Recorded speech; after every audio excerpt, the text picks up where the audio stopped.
In this episode, Golden and I offer our spoiler-free review of Pokemon Detective Pikachu. Full speed ahead.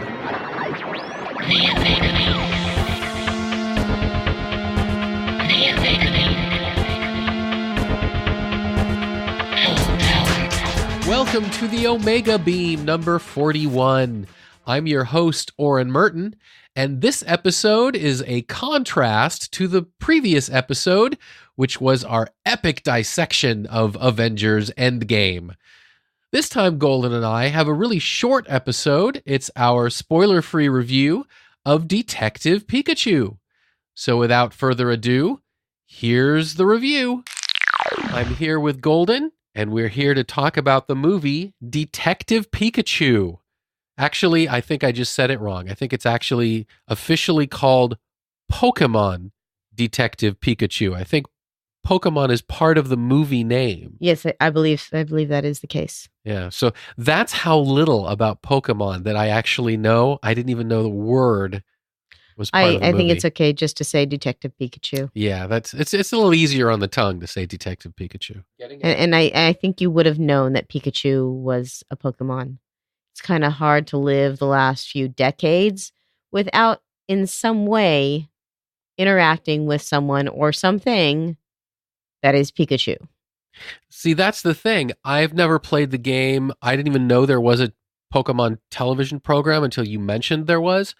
So yes, I've certainly heard of the game. Oh, yeah. Pikachu. Sure. I knew that there was a Pokemon thing. The shapes, I knew this shape is from the Pokemon game. So certainly I had a casual familiarity that I think most people in our genre do. I don't have a lot of familiarity because I think I watched like the first couple seasons of the TV show when it was on. Oh, it was multiple seasons? I think. Okay. I'm not actually sure. Yeah. All right. But I really appreciated how it actually was more than just the surface with the TV show. And it seemed like with the old TV show that the villains just never won, of course. Mm-hmm. But there were episodes where they did succeed in what they were trying to do because what they were trying to do was for the good guys. So sounds good. So as I'm sure our listeners have figured out by now, neither of us are Pokemon experts. You knew more than I did, and you were the one who was definitely more excited about seeing this movie. We both love Ryan Reynolds, and we love his delivery, and so all the trailers showed him as the voice of the Pikachu, and so that was really fun. So I'm gonna back up for just one moment because I've done a search on my phone. Okay. So the TV show started in 1997. Okay. You asked if it had more than one season. Yeah. 1, 2, 3, 4, 5, 6, 7, 8, 9. Not 9. I don't know if there are any more than 9. That's all that's appearing on the IMDb right now. So this is a show with legs. Wow. Well, you just do a search for Pokemon. It really and you have all of these different Pokemon movies. You have Chronicles. Mm-hmm. You have the first movie. Okay. You have Mewtwo Strikes Back. Mewtwo Strikes Back Evolution.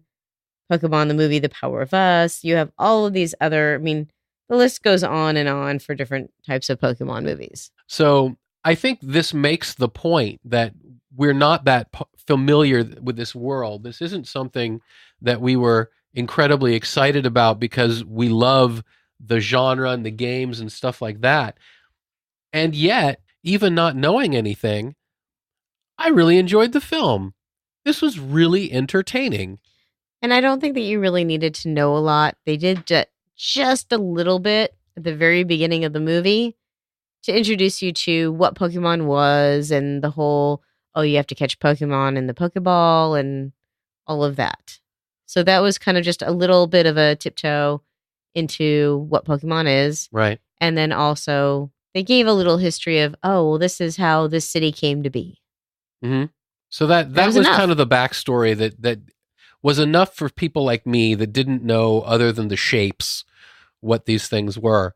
And it was just fun. I mean, this was not a deep and heavy movie. It's funny, we saw this after Avengers Endgame, which is this intense experience. This, not just really epic filmmaking, but it was really emotional and everything else. And this was just light, fun, entertaining. It was just 2 hours of enjoyment.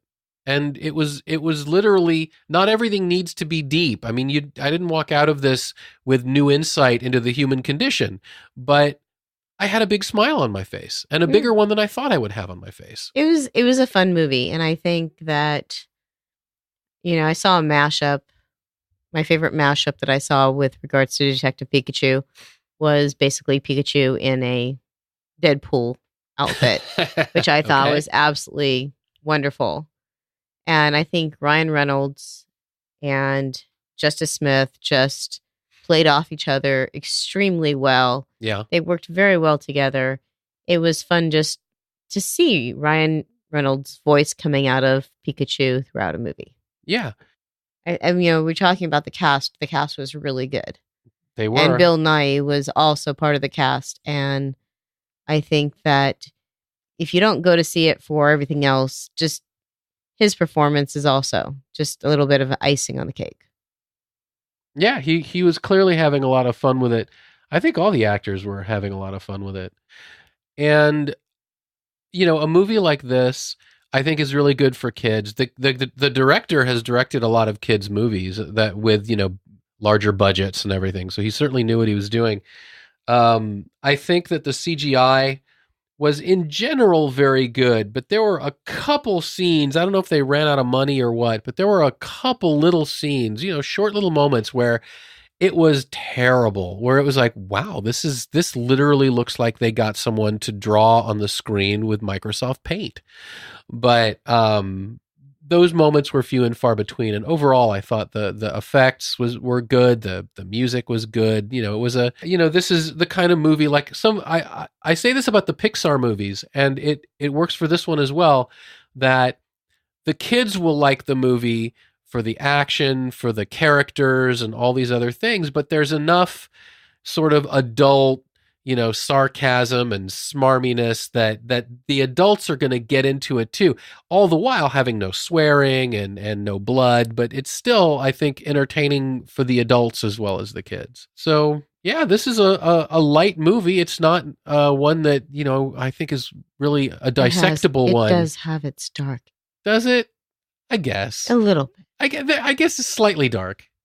Just slightly. Slightly dark. Dark enough that if you're a kid, you might be going like, ooh, this is getting dark now. But, if you're an adult, you'd be like, oh, this is fun. And it's a good callback to a lot of the original Pokemon that got people interested in it in the first place. Well, thank you, Golden. You're welcome. And that's it for this episode. You can find the show notes at theomegabeam.com/41. If you liked this episode, please leave a review in the Apple Podcasts app or iTunes or wherever you listen to podcasts. If you have any comments or questions, suggestions for panels, any of that kind of thing, please drop us a line at info@theomegabeam.com. Be good to yourselves and each other, and we'll catch you next time.